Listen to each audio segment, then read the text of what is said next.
जब हम अल्लाह का नाम लेते हैं तो चाहे आप जागरूकता से लें या बिना जागरूकता के, दोनों हालत में आप अपने शरीर में उच्च शक्ति की तरंगें पैदा करते हैं जो कि आपके साथ ही रहती है। आपका शरीर आपके कब्जे की चीज़ें और आपके हालात और उन हालात का माइंड में अनुभव, वास्तव में सब कुछ ऊर्जा है, यानी कि सब कुछ तरंगे हैं। जब आप अपने शरीर में तरंगों का पैटर्न बदलते हैं तो आप अपनी चीज़ों को बदलते हैं। यूनिवर्सल एनर्जी आपकी नीयत का असर कबूल करती है। आपको अपने हालात बदलने हैं तो आपको उन नियमों का ज्ञान होना आवश्यक है जिनके अनुसार यूनिवर्सल एनर्जी काम करती है। इन नियमों में हक की पहचान, ईमान व यकीन, अल्लाह से अच्छा गुमान, सब्र, शुक्र और शक्ति भर अमल करना आदि शामिल हैं। आपको अपने बेकार से जीवन को खुशहाल बनाना है तो आप इन नियमों से आसानी से ऐसा कर सकते हैं, क्योंकि मैंने अपने हालात को इन्हीं नियमों से बेहतर बनाया है। ये सब नियम अल्लाह ने हमारे कल्याण के लिए कुरान में बताए हैं।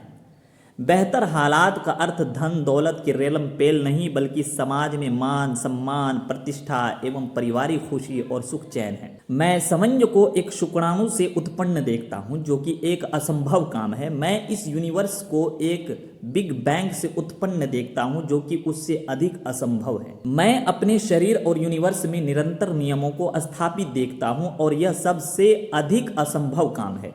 जीवन का नष्ट होना संभव है, परंतु जीवन का निरंतर जारी रहना एक असंभव काम है।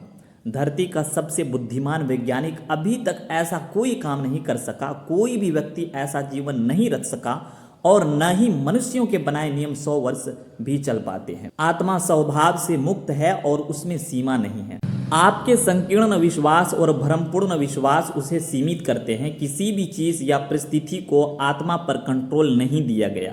उसके उलट चीज़ें और परिस्थितियां आपके आत्मा के विश्वासों को प्रतिबिंबित करती है।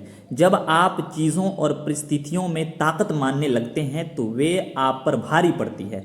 बड़े बड़े विद्वानों ने अपने लेखों में शैतानी ताकतें, दज्जाली ताकतें और फासिस्ट ताकतें आदि शब्द लिखते हैं। यह एक गलत विश्वास है, जबकि नबी मोहम्मद सल्लल्लाहु अलैहि वसल्लम ने यह अकीदा यानी ये विश्वास दिया है, जिसका मूल भावार्थ है घेरने की ताकत और हर तरह की कुव्वत किसी में नहीं है सिवाय अल्लाह के।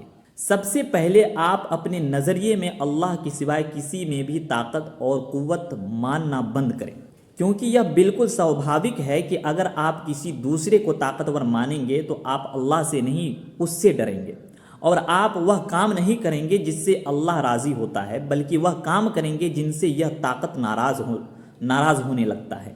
क्योंकि जो आप मन से मानते हैं उस मानने से आपके हालात में बदलाव आता है। आप ताकत के बजाय तत्व शब्द लिखें। शैतानी तत्व, दज्जाली तत्व और फासिस्ट तत्व लिखें, ये सही शब्द है। कानूनी कुदरत के तहत हरेक तत्व के जरिए होने और फिर मिटने का एक वक्त तय है। किसी भी तत्व में कोई उछाल आता है तो उस पर एक अवधि के बाद खुद ही जवाल यानी पतन आ जाता है। जो काम आप नहीं कर सकते उसे नेचर खुद कर देती है। तत्वों के उछाल और जवाल में तत्व भी परीक्षा से गुजरते हैं, और आप ही की तत्व क्या करते हैं और आप क्या करते हैं। करने में हर तरह का करना है, शरीर से करना, जुबान से कहना और मन में विश्वास करना, लक्ष्य निर्धारित करना, नियत करना, नीति और योजना बनाना। इन सब में मन से करने वाले कामों का असर आपकी जिंदगी पर सबसे ज्यादा पड़ता है। मन में विश्वास बदलकर लक्ष्य स्पष्ट करके, नियत करके, अच्छी नीति और व्यवहारिक योजना बनाकर आप अपने हालात बदल सकते हैं। और अगर आप वही पुराने काम करते रहते हैं जो आज तक करते आए हैं तो कोई बेहतर बदलाव ना आएगा। हाँ, हालात और बुरे हो सकते हैं। कहने का मकसद यह है कि हमारे अंदर जो कुछ है उससे हमारे हालात बने हैं। हमें हालात बदलने हैं तो हमें अपनी अंदर बदलाव लाना है। आप बदलाव की बात सुनकर न डरें।